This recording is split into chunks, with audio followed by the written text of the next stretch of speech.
This is the Horse Radio Network. This is episode 96 of the Healthy Critters Radio on the Horse Radio Network. Healthy Critters Radio is brought to you by BioStar US. Find them online at biostarus.com. On today's show, we discuss a new French study on stalled horses. In Tigipedia, we answer what foods are helpful for horses in winter. Critter Nutrition focuses on sourcing ingredients. And in Coffee Klatch, we pick our best vacuum cleaners for pet hair and dirt. Listen in.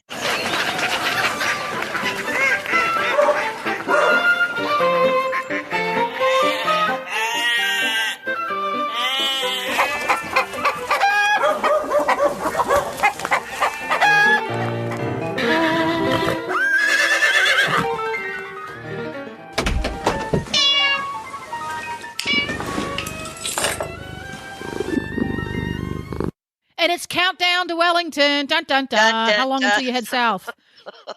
Head south January 2nd. January 2nd. For those who are not regular listeners here to the Healthy Critters Radio, that other person you hear talking is Tigger. She's the head cook and bottle washer, chief formulator, Ta-da! leader of BioStar US and the Healthy Critters Radio. And typically, the person sitting in the other chair chatting with Tigger is Patty.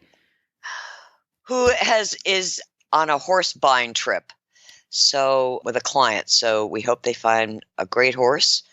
And in the meantime, we have Jennifer, our producer. Dun, dun, dun. We need scary music. We need scary music. I have some of that. I'll have to dig it out. Yeah, perfect. I'm not Who scary. is sitting in Patty's chair today. And So- there you have it. And there you have it. So how long have you been making the winter trek? And for folks who are maybe outside of the English world, if you do Western things or vaulting things or polo things, you might not be familiar with what English folks refer to as Wellington. Give everybody the Reader's Digest of what Wellington is. Well, first of all, the first year I went to Wellington was 1990, which was the beginning of the winter equestrian circuit. It was tiny then. It was little, very little. It was not even a pond, but it was a great idea. Mm-hmm. Now it's 15,000 horses within, I'm going to guess, about 10 miles. Wow. 10-mile area, Wow. maybe 12 miles.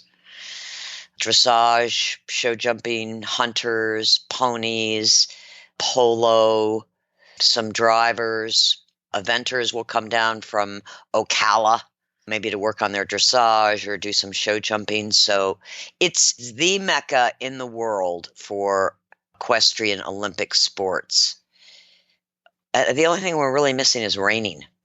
I'm not sure why the rainers haven't come or don't come. Wrong footing. Yeah, well, that's true. See, there you go. So the Winter Equestrian Festival is the name of the competition. Wellington is the town where it Is the really town. happens, Yeah. even though everybody calls it Wellington. And it's this giant facility that's kind of divided into sections. There's sort of the dressage section and the hunter jumper section and the polo section. Yep. And there aren't, as far as I know, there are no world championships or national championships competed at. But this whole thing is all about getting exposure and gaining points to qualify for things like that. Is that kind of yes, what it is? like this is the Olympic year, so there will be a lot of Olympic qualifiers. There are World Cup qualifiers in show jumping and dressage. And then there's the prize money. Oh. Because the prize money is huge. For the really, really big 4-star events or big 3 stars, in the show jumpers, it can be $250,000, $300,000, $500,000. Wowzers. Now, Yeah, it's huge money. for the big classes, do they get a lot of spectators? Yes, Yeah. a show jumping for sure. Dressage mostly gets it on the freestyle night, which is Friday night. And then the stands are pretty packed. Yeah, the one time we went down, I was very pleasantly surprised at how many spectators they had. And in the equestrian world in the United States, most shows don't get very many spectators. Those are few and far between. So that was kind of cool that they had so many people coming to watch. Well, I think the show jumpers get, Upperville and Washington International and Harrisburg and things like that. But there are a few that are just because all the big names come. So it's an event. And it's exciting. Yeah. So for when you go down, how do you prepare to make that trip as far as BioStar is concerned? I ship everything. Now, do you ship down gobs and gobs of product, knowing that you're going to have clients that need it? What we do is I get weekly shipments, so that the first year that I was working BioStar for the season, rather than coming down for just 2 weeks, I had so much stuff shipped that the house that I rented, the garage was like, you did it all at once. Oh, yes. And I realized, okay, not a good idea, because I can get stuff shipped from Virginia and it can be here in 2 days. Yeah. So that's what I do. I just get weekly shipments. Yeah. I mean, I start out with a pretty good inventory. Right. Two final questions before we move on to our roundtable discussion today, which is going to be energetic, at least. Second to last question is, how long is the winter season? It starts in January and it ends the beginning of April, and there's a show every week. Every single week for that many weeks.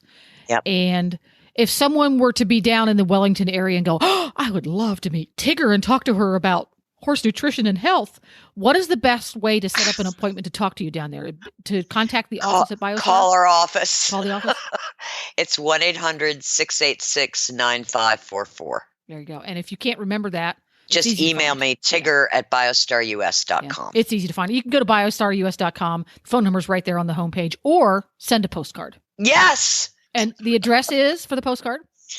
1 Cleveland Street, Suite 800, Gordonsville, Virginia, 22942. There we go. Please do that. And we're now at the roundtable part of our show.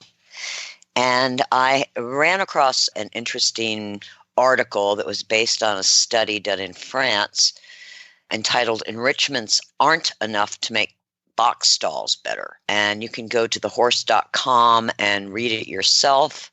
But the study, which looked at 187 stalled horses over 50 days, they observed 4 distinct behavioral signs of poor welfare, which were crib biting, wind sucking, weaving, aggression towards humans, biting and threats, a depressed state, which was the bodily posture, the neck and back at about the same level, with low ears and poor response to any kind of stimuli, and stress-related behaviors such as acting nervous with a high neck and excessive alertness or frequent defecation.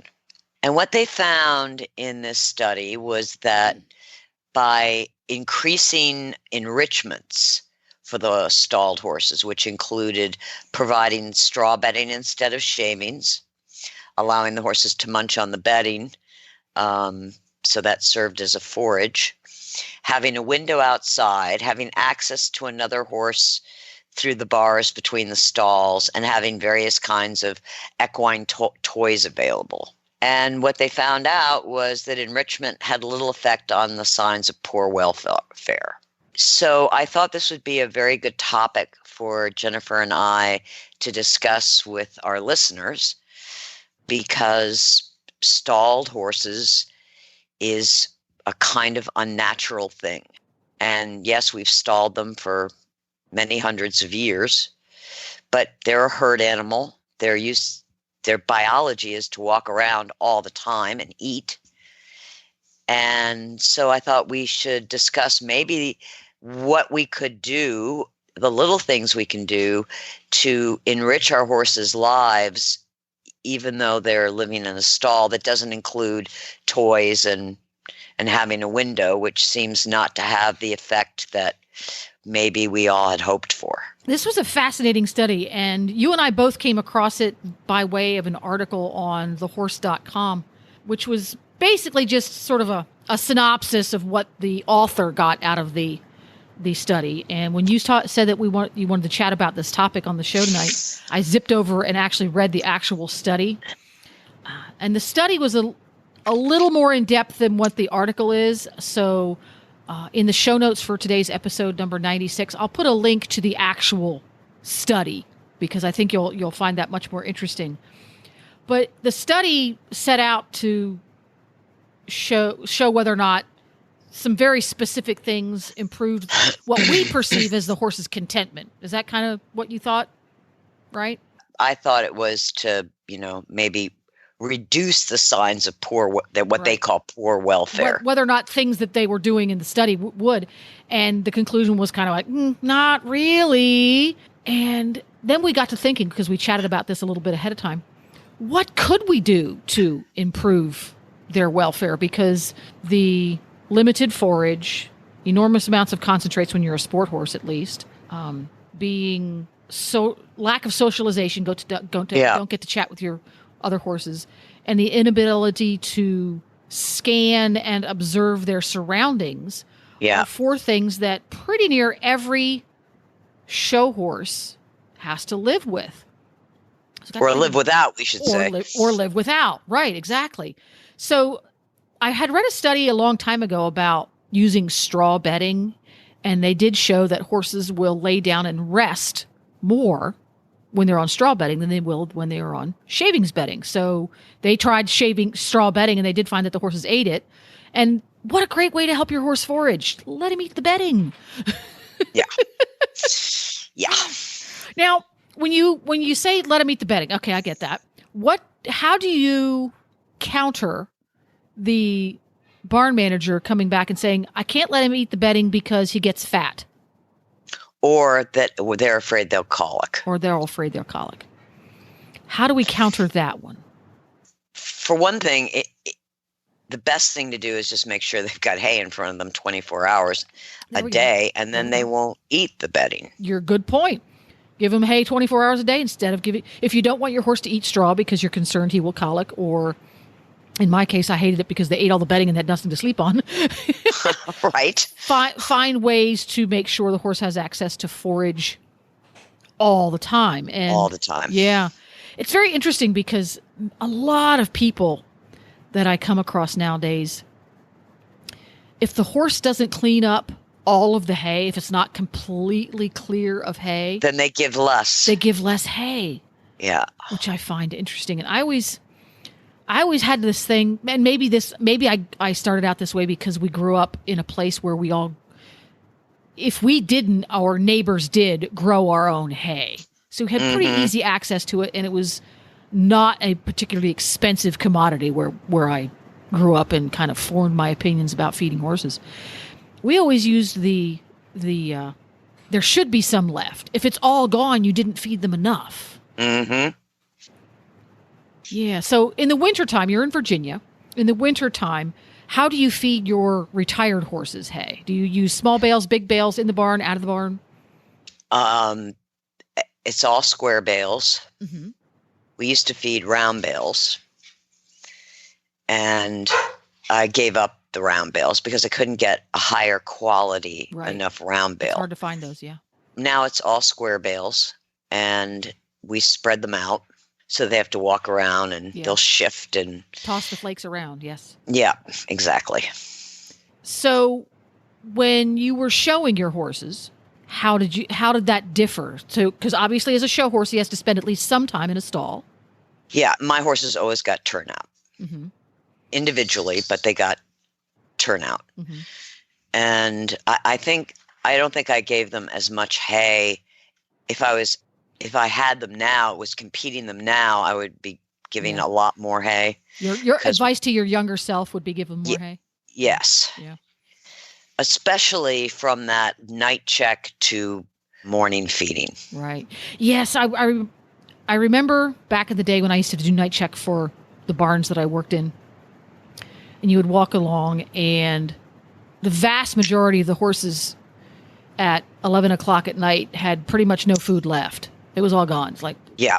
and It's usually gone within 2 hours. yeah, and we never thought So if twice you about it. throw a flake at 9, it's gone by 11, and they're going from 11 to 6 or 11 to 7 a.m., no food. That's a long time. It's a long time. Yeah.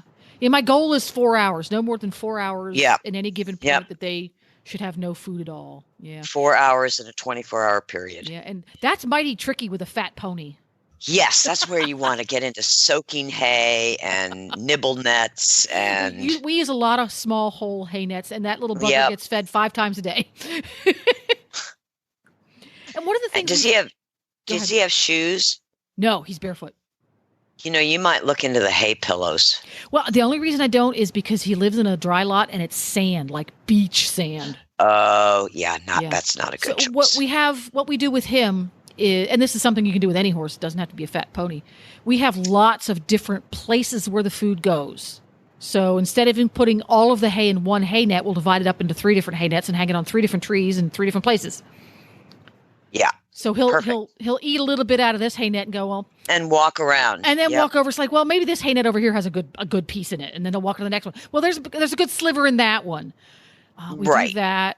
We use cubed or pelleted hay, and we'll put it in a ball that he has to push it out of, and he has a great time with those. He can take easily a half an hour to eat a quarter cup of hay pellets. Perfect. Trying to get him out of that little ball. And the balls are nice because you can use them with any horse, shod or not. The nibble nets are tough because you can't put them on the ground if they're shod. But those are really handy. I recommend them to everybody. And if you have soil and not sand like we do, you can even use them in your pastures. Mm-hmm. And I discovered that we got one of the big ones that they make, that it's a hard plastic ball and it's not round. It's flat-sided all over the place and it has a hole for the cubes to fall out. That even if they're turned out on grass, they will roll that thing around. They'll push it around. They will push that around and get the alfalfa cubes out and have a great old time. And it gets them moving, especially for horses when you turn them out in a paddock or pasture. Frequently, being a show horse, they're by themselves and they're not real motivated to move around. They just stand there and eat, or they run around like an idiot. Right? Those are the 2 options.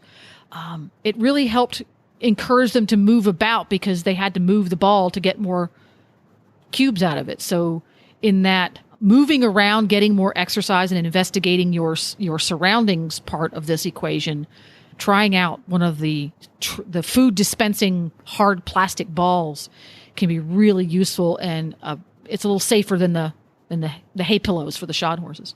Yeah. Yeah, I would never use a hay pillow with a shod horse. So what about the social aspect? That's tough because show horses, they pretty much paddock by yourself, dude. You're not getting kicked. Well, I think we make a mistake when we don't let horses greet each other. And I'm not talking about stallions and mares, but, geldings can meet other geldings. Mares can meet other mares. Mares can meet other geldings. Allowing them to have nose to nose, have a chuckle, because I think sometimes they're just laughing at each other. A horse walked into a bar, yes. Yeah, exactly. We do our utmost to separate them. Mm-hmm. And understandably, we don't want our horses kicked or hurt, but I think a lot of their reaction or overreaction is from lack of contact. I think you're right. It's a little bit like that, the puppy who was never socialized as a puppy. Yes. Then when he does meet other dogs, just has all of these crazy outside the box behaviors, and he can't control himself because he didn't learn his social skills. I think you've hit on something there, in that when they do finally get to touch noses with a horse they've never met before, there's all kinds of fireworks because this is a novel thing for them. It's not just like every day, yeah, hi, who are you, whatever. Interesting. One of the ways that I didn't realize I was doing it until we started this discussion. Our horses, for the most part, live out here in Ocala, Florida, but they do come in the barn pretty frequently and hang out in their stalls for a few hours at a time, or sometimes a whole day or whatever, so that when a hurricane comes through or some other disaster that they have to stay in the barn, it is not novel. It's something they do. No big deal.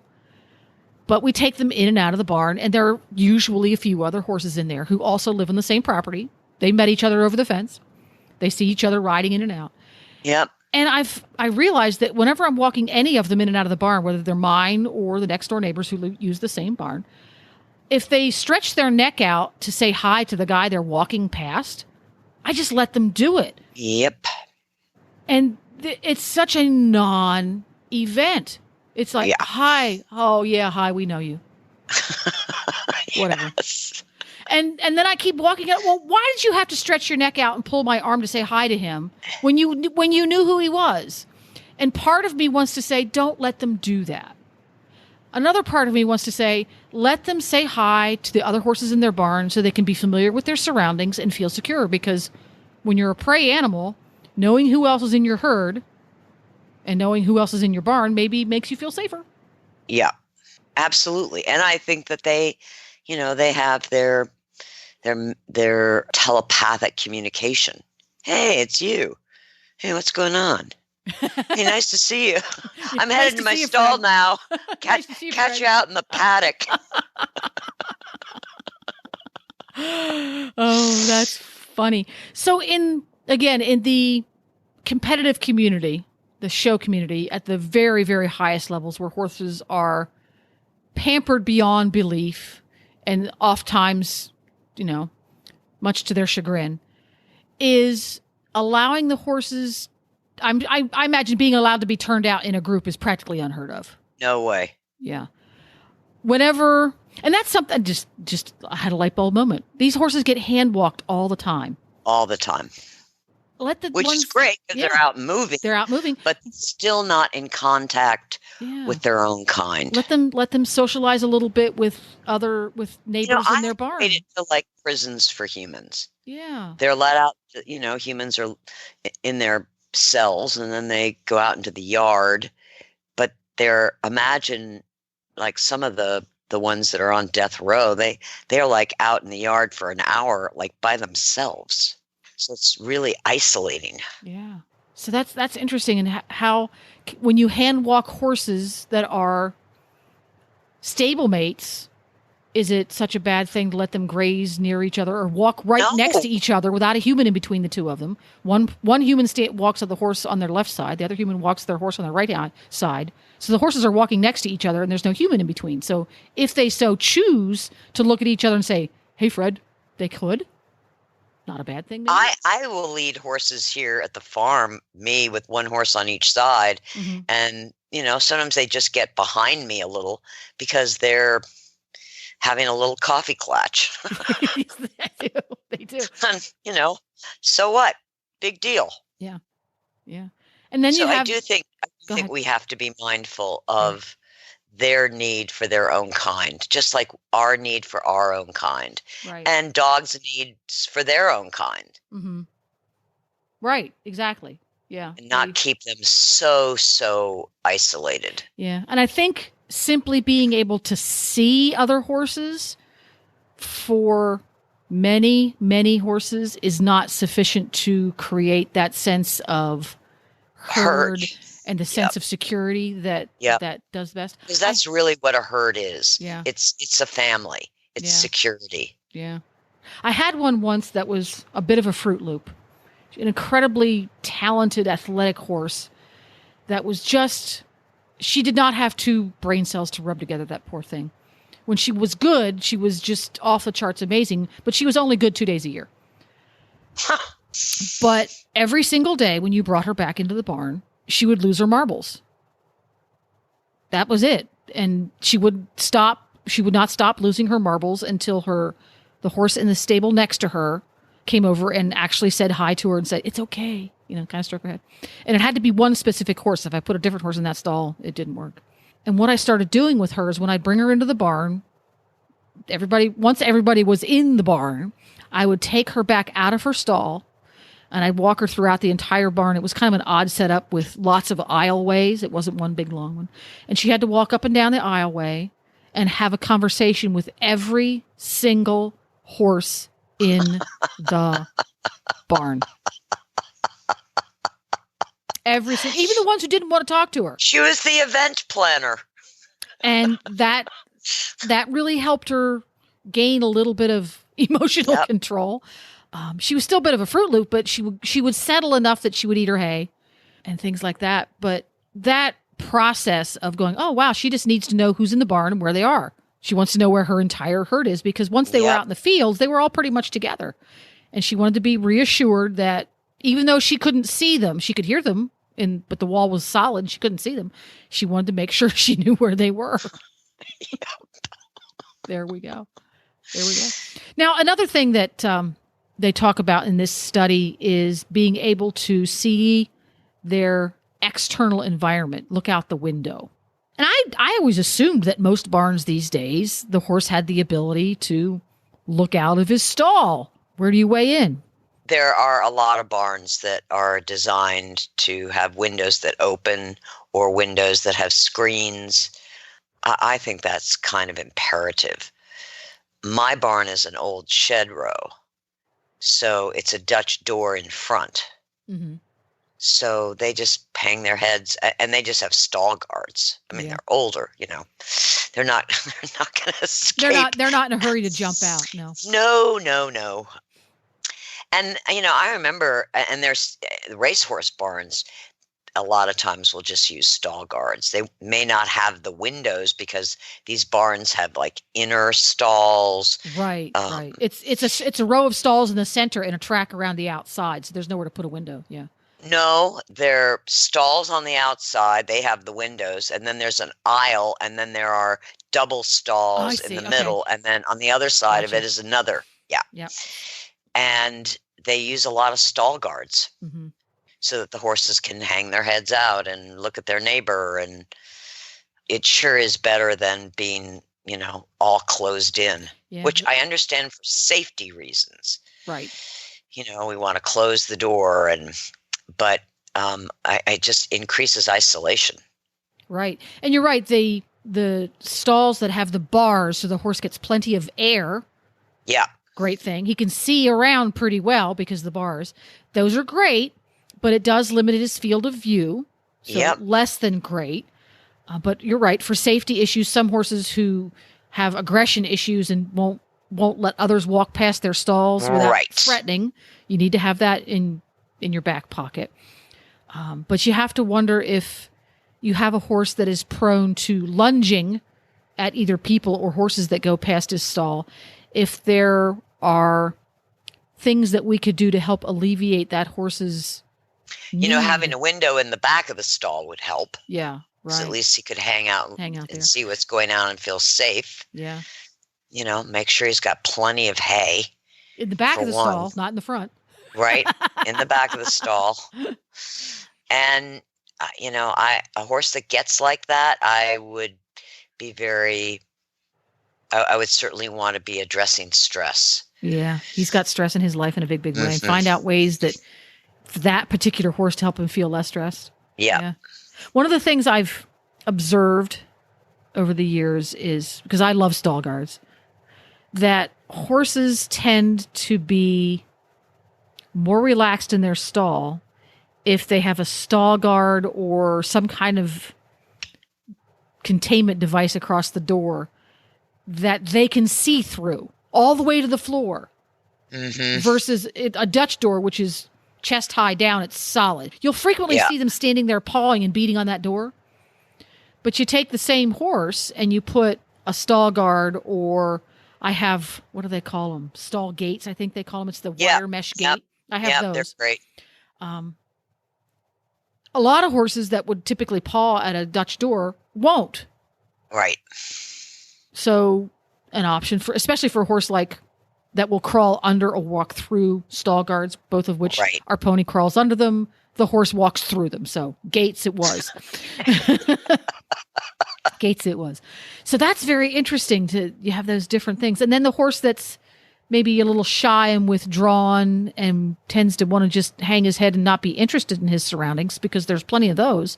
That's a real sign. Yeah, maybe having a gate in the front will encourage pay attention sign. Yeah. Or the ones that, are constantly on alert. Those are two big stress signs. Oh, so the introvert and the extrovert. Yeah, the two opposite ends of the spectrum. The one that hides in the corner all the time, or the one that's buggy-eyed all the time. Yeah. And which one do you come across most often in your travels in the winter circuit? Performance horses, it's I would say there are more of the extroverts. Yeah. He's out there at the front of his stall. The ears are And pricked. the introverts sometimes are just misread. Really? Well, because they're quiet and they don't spook and they don't overreact and they kind of go about doing their job. So we tend to think, oh, they're fine. So you really have to pay attention to the body language. Yeah. So when in fact they're not really fine, they've just kind of mentally They've shut just gone down. within. Yeah. Yeah. If they don't see me, if I don't see them, they don't see me.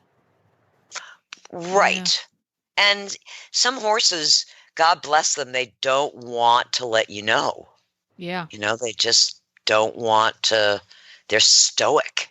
Mm-hmm. Very interesting. Well, if you have a horse that falls somewhere in that spectrum, and obviously you have a horse that does, we would love to hear about the ways that you help your horse's living conditions optimize. How do you optimize where your horse lives, whether it's a stall or a pasture or a little of each? We would love to hear from you. And you can either send us a postcard. We would love that. Yes, we would. Or you can email us at just go to biostarus.com. Right there's the email address. Or you could be really modern and contact us on Facebook. I guess you could do that at BioStar. HealthyCrittersRadio.com. There you go, Healthy Critters Radio.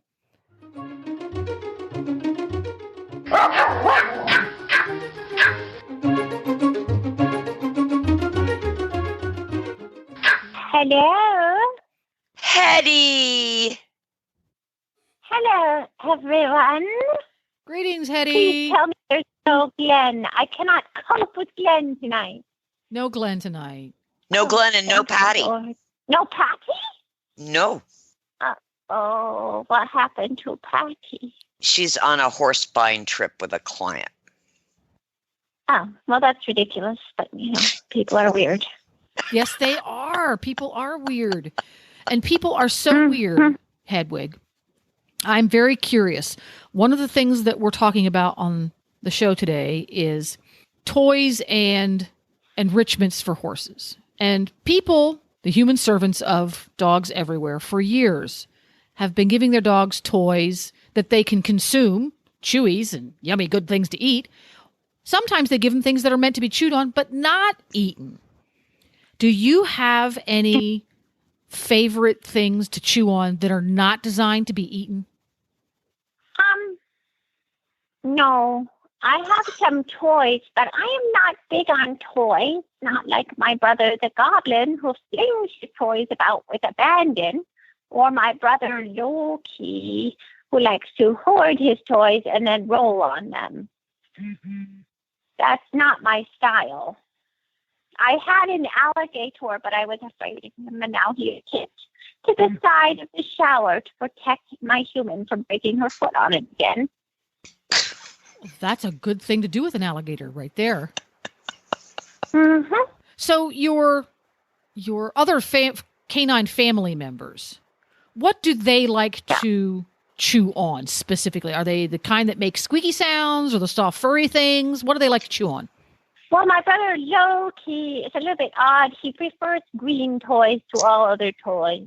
Green he toys? Has the world's like the color largest green? Collection of the color green toys. Yeah. Mm-hmm. It is world renowned, and he's very proud of it for sure. No question, he loves his green toys. He has one white toy, but he prefers green ones, bar none. The other brother, the Goblin brother, is not so discerning. He'll basically play with anything. He has a blue bone toy, squashy things. They don't like the plastic ones at all. They like furry things. And they're smallish, for they are small, but not properly small dogs. And they like adorable sort of toy because they will shred them. And that's pretty much it. I mean, my brother has one that's disturbing. I believe he might have borrowed it from Tigger's dogs after they left it in Florida. It looks sort of like a furry male genitalia thing that we can't say the word maybe on the radio? Did it used to But it be has a little eyes. sheep? No. It's not been destroyed at all. It just is the shape of that thing, but gray and furry. So even more disturbing, and it has eyeballs. Oh my. I have no idea what this Oh, my. is. That's a nightmare is what that is. What was it originally? That's what it looks like. That's what it looked like when it came home with us. So that begs me to ask Tigger, what do your Tigger dogs play has with? some issues. Yes, we wondered if perhaps Tigger wanted to share with us anything. I don't even. The only thing I can think of is the little fuzzy stuffed lamb and a Nope. chicken. It might have been a chicken once. No. That's possible. Or a bunny. No, Tigger, it's not a bunny. Well, thank you very much for that visual, Hedwig. We so appreciate it this evening. We're And, here to serve. I hope that someday in the future you learn to enjoy fuzzy soft toys because you are a fuzzy soft dog, and I think that would be appropriate. But I think that's why I'm a little anxious about it. Could be too similar. Yeah. Yeah. Mm-hmm. Yeah. A little PTSD. I don't want to become one. Yeah. I see Yeah. that. Mm-hmm. Well, or at least this well-considered anxiety. Yeah. Well, thank you very much for the cautionary tale, Hedwig. You have a good evening. Thanks, Hetty. Bye-bye. Bye.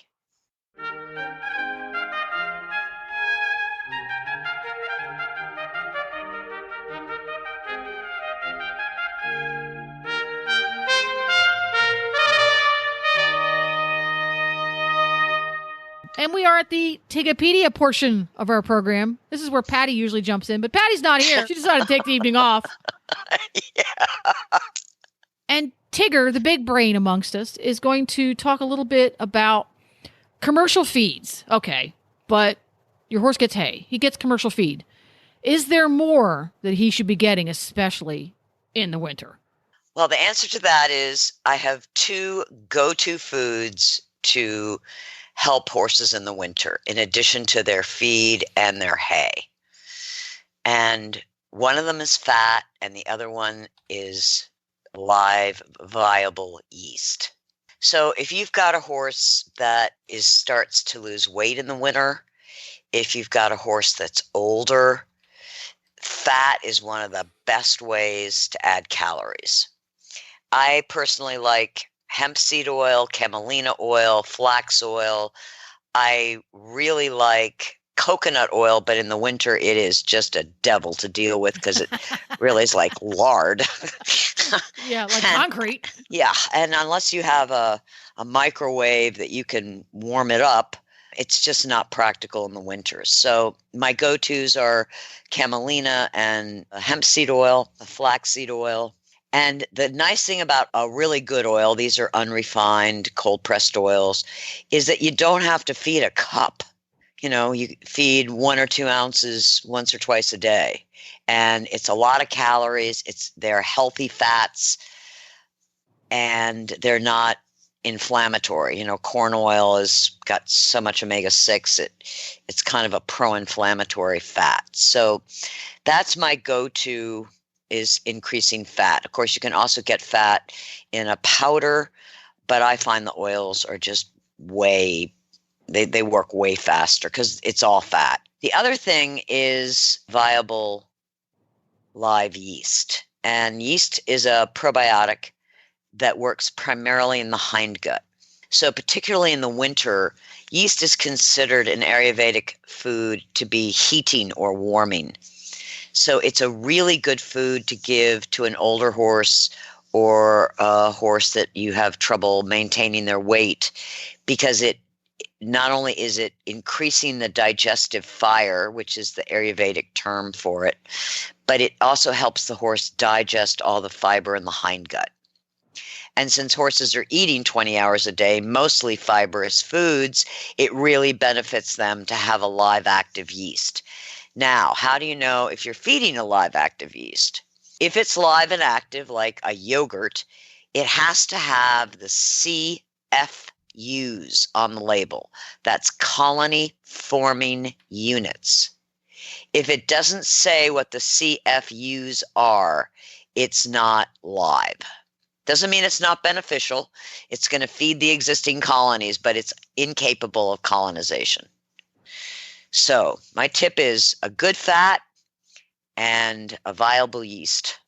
So are you literally feeding yeast, like the little powdery stuff like you put in to make bread?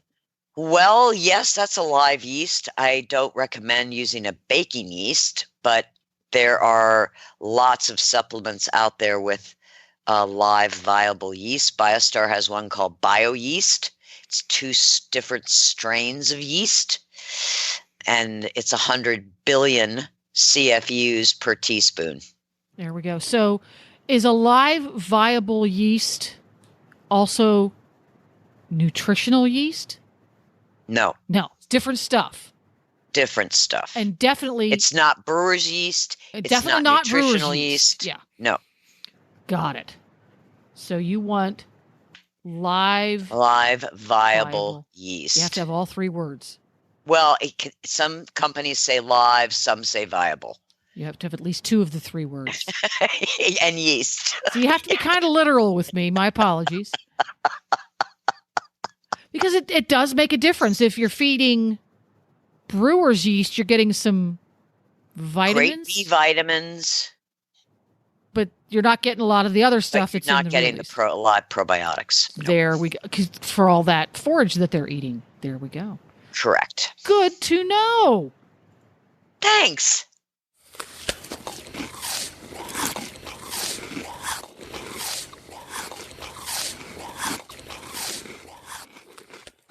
And we're at Critter Nutrition, and the topic today is sourcing ingredients.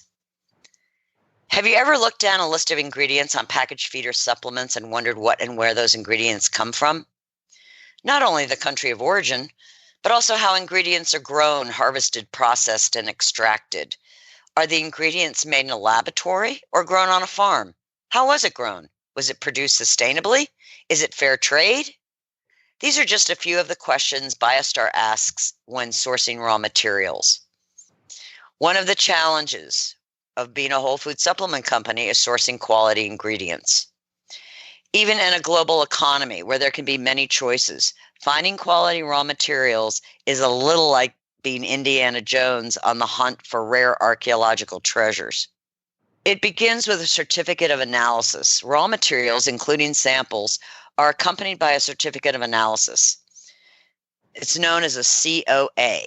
The COA includes a batch or lot number, microbial count testing, which includes salmonella, sometimes heavy metals, moisture, ash, protein, etc. For example, COAs show if a fruit or vegetable powder is drum-dried with maltodextrin, drum-dried without maltodextrin, or freeze-dried. In the case of oil, a COA will show if the oil has been solvent extracted or cold pressed. Some COAs are highly detailed, while others provide minimal information. But these COAs are only one part of the complicated process of ingredient sourcing. A good example is bovine colostrum. There are plenty of colostrum sources in the global economy, but what are the ethics of these colostrum suppliers? Is the colostrum from cows whose calves are taken away when they are a day or 2 old to be raised as veal calves? Are the cows pasture raised, or do they spend all their time in stall confinement? These answers are very important to BioStar. The process of finding a new ingredient. When information reaches me regarding a new ingredient or a recent study perks my interest in a particular food component, I dive down the rabbit hole to learn more about this raw material. I look at the research, educate myself on the various cultivation and production methods. In the case of Shilajit, I experimented with it on myself for 6 months before we decided to beta test a Shilajit extract for BioStar. My horses are always the first horse beta testers of any new ingredient or product. Recently, I stumbled upon an astaxanthin company in Israel that has introduced a microalgae biomass. Astaxanthin is a super antioxidant in the carotenoid family that is derived from microalgae. We use it in several BioStar formulas for its antioxidant and anti-inflammatory properties. This microalgae biomass was intriguing to me because a biomass contains more nutritional components than an isolated substance from it. Hemp biomass, for example, has more nutritional factors than just isolated CBD from the hemp plant. In the case of this microalgae biomass, it provides additional polysaccharides, fatty acids, protein, as well as a super antioxidant, astaxanthin, and other carotenoids. Polysaccharides really caught my attention since research is showing the role specific polysaccharides play in stomach and intestinal mucosal protection. I scheduled a conference call with one of their algae experts in Israel to learn more about the company and their products. For BioStar, it is important to have a relationship with companies and suppliers, which is actually easier with these smaller, innovative companies who do not have layers of people that you have to go through to get answers. As can sometimes happen when speaking to people in other parts of the globe, the scientist I spoke with had a very strong accent, and I had a difficult time understanding what he was saying to me. After a few laughs and clarifications, we were able to effectively communicate about the growing and harvesting processes of the microalgae, the percentage of astaxanthin content, and the other cofactors. The scientist and I were able to make a connection, albeit prompted by a laugh. We both agreed at the end of the call that email was probably the best way to communicate on a regular basis. Finding and testing samples. In order to really understand a raw material, particularly a specialty raw material, it is imperative to get a sample. With very expensive raw materials such as this microalgae biomass, getting a pound or more of it as a free sample is out of the question. Most samples for specialty ingredients are only 100 grams. Fortunately, this microalgae does not require a large sample per dose because it is so dense and concentrated. Once the sample arrives and I have reviewed the COA to see if it meets our specifications, we smell and taste it, offer tiny amounts to the dogs, and assign a portion to be tested by our group of beta test horses. If the beta test comes back with favorable palatability, then we will take the remainder of the sample, blend it with the other components of a new formula. Then another test will go back to our group of beta test horses. Some of our raw material needs to be beta tested over time to see what the results are in horses or dog. If that is the case, such as with amalaki, reed sedge peat, or a custom mineral blend, we will go ahead and order it, even though it may not end up providing the efficacy and results we are looking for. Cost. Price is seldom, if ever, a consideration and has never been a priority. Proven quality of raw material, how it is processed, harvested, how well it supports the horse or dog, sustainability, and corporate responsibility are BioStar's priorities when assessing a new ingredient. I will lower our profit margin in order to accommodate a high-quality ingredient into a formula. Reading labels for sourcing and quality. It is hard to tell from reading an ingredient listing on feed or supplements just what the level of quality is and where the ingredients come from. We consumers are at the mercy of what the marketing tells us. There are a few label indicators of quality: certified organic, cold pressed, freeze dried, non-solvent extracted, RBGH free, non-GMO, as it applies to the 10 genetically modified crops. However, feeds and nutritional supplements cannot state the country of origin of ingredients on their labels. When I first started BioStar, we put the countries of origin on the label. Then the Virginia Department of Agriculture told us that it was forbidden. I, of course, argued transparency for the consumer, but it was not a battle I could win. So we now show the countries of origin on our website on each product page. I thought more companies would follow suit and include countries of origin on their web pages. However, to date, that level of transparency is something unique to BioStar. What about ingredients from China? China dominates some sectors of the nutritional food and nutraceutical sectors. For example, 95% of the world's vitamin C, ascorbic acid made from corn, is from China. If you are taking a supplement with vitamin C or giving one to your horse or dog, it is undoubtedly from China.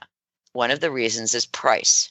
Right now, manufacturers of vitamin C in China are charging between $2 and $8 per kilo. That's 2.2 pounds. Even at $8 per kilo, the supplement company or feed company is paying less than 1 cent per serving. BioStar uses either whole oranges, 87 cents each, or freeze-dried whole orange powder, including fruit pulp and peel, at $25 a kilo. Whole foods simply costs more. There are ingredients that China grows and produces at a higher quality than others. Among these are the traditional Chinese herbs, traditional extracts, medicinal mushrooms, and teas. This is because they have thousands of years of experience cultivated in using these ingredients. Supplement companies depend on consumers' trust. At BioStar, we take that trust very seriously. You have entrusted your horse and your dog's well-being to the companies you purchase feed and supplements from. That is why we are so picky about raw materials and why we are so meticulous about how we make our formulations in-house and not by a third party. BioStar takes the responsibility you have given us to heart. Real horses and real dogs are healthier, perform better, and recover more quickly on real food. That's why BioStar empowers horse and canine owners with 100% whole food nutrition, supplements, and feeding programs. BioStar products are made at their own certified non-GMO facility in Gordonsville, Virginia, using real food ingredients that are raw, freeze-dried, or dehydrated, never cooked, and are free from artificial flavors, colors, soy, corn, wheat, and molasses. The BioStar product line includes a wide range of whole food, horse and dog supplements, treats, and unique artisan poultices that embrace the ancient and traditional uses of clay and plants. Visit biostarus.com today and learn about whole foods and canine and equine nutrition so you can make the best decisions about the care and health of your horses and dogs. That's biostarus.com. Whole food nutrition the way nature intended.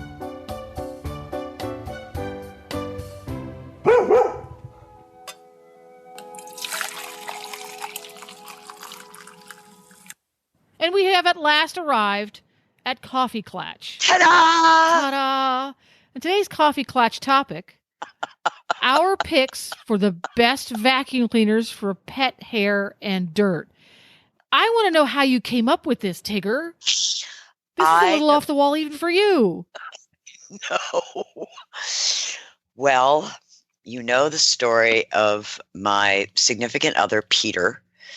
I had left for work, and on the days that I go into the office, he likes to sweep and clean and mop, and which is very helpful.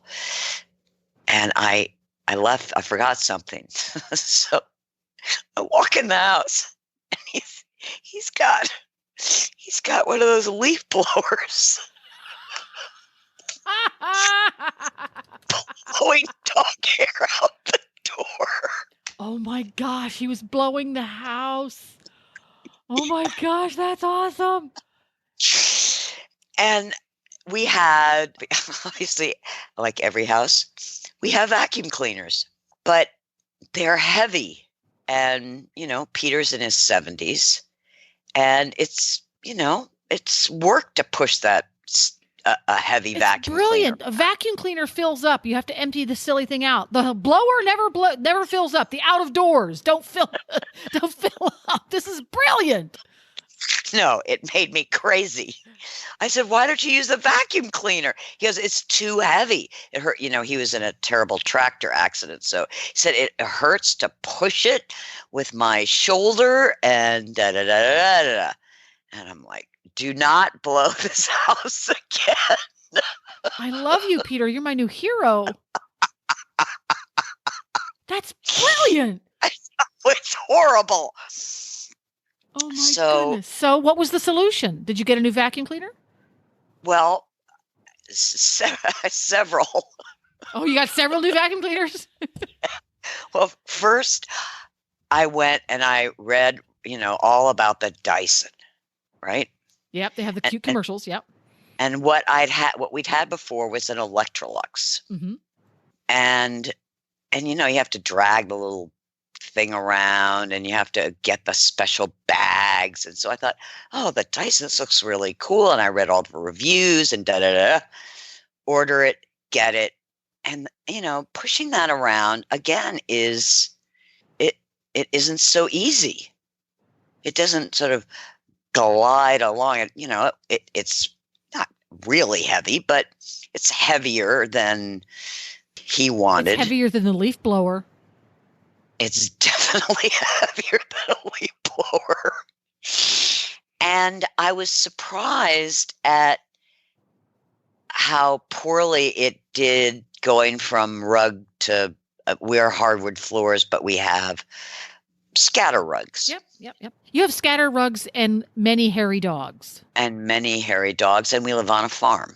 Yes. That's the trifecta of vacuum killers. Yeah. Yes.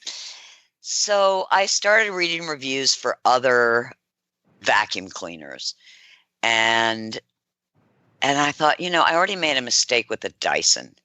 So I walked into the office one day and I said, okay, everybody. And a lot of people at BioStar have dogs. I said, okay, what are you all using for a vacuum cleaner? And they all said, Shark. And I went, Shark? Really? Okay. And so I bought a Shark. And oh my God, it doesn't weigh 100 pounds. It pushes easily. It has a self-cleaning brush that you don't have to take out to get the dog hair out. It's a miracle. Now you have the all modern vacuum cleaners are available nowadays bagless. You don't have to have that stupid little paper bag. No bag. Yeah, it's an upright, and you pull the little thingy out, and you can use the little hose. Yep. Yeah. And I was so happy with it that I went and got the portable one, one that for little touch-ups. Mm-hmm. It's awesome. There you go. Wow. And it just circumstantial. This was not planned. We also have a Shark. Oh, you're kidding. I'm not kidding. Now, I will preface this. We get a new vacuum approximately every 24 to 28 months because we buy an inexpensive one. Glenn is mean to it and abuses it, and it starts to not work anymore, so we get a new one. That's kind of how our vacuum cleaner life works. Gotcha. We have found that the more expensive models, he ruins them just as fast because he's not really careful about driving over the cord, sucking up large dog toys, shoelaces, lizards. All of these things will ruin your vacuum cleaner. Gotcha. So we go Good with something in the middle price range, and he kind of likes it. He has the Shark that has the little turny system. It's kind of a Dyson ball knockoff, but it's very lightweight. I like that about it. Yeah. I love that about it. Yeah, it's very lightweight because he's the vacuumer in the house. When I have to do the floors, I'm much more prone. I would really prefer a broom to a vacuum cleaner any day of the week. Really would rather sweep. But we do have rugs, just like you do. We have throw rugs around, and they have to get. I would actually rather take those out and shake them. Oh, you and Peter are a match made in heaven. Yeah. He drags them out and beats them. Yes. Yeah. Yep. And me, I want to run the vacuum cleaner over them. Yes, Glenn will take them out, shake them, and then bring them in and vacuum them. Well, these are, what Peter does. He's brilliant. He goes to these, garage sales on Saturday, state sales, and he gets these, old Turkish rugs for like $8. Yeah, and they're the best because they don't have loops. Yeah, right. Oh, they're not a thick pile either. Yeah. And the Shark does an awesome job. Yeah. Yeah.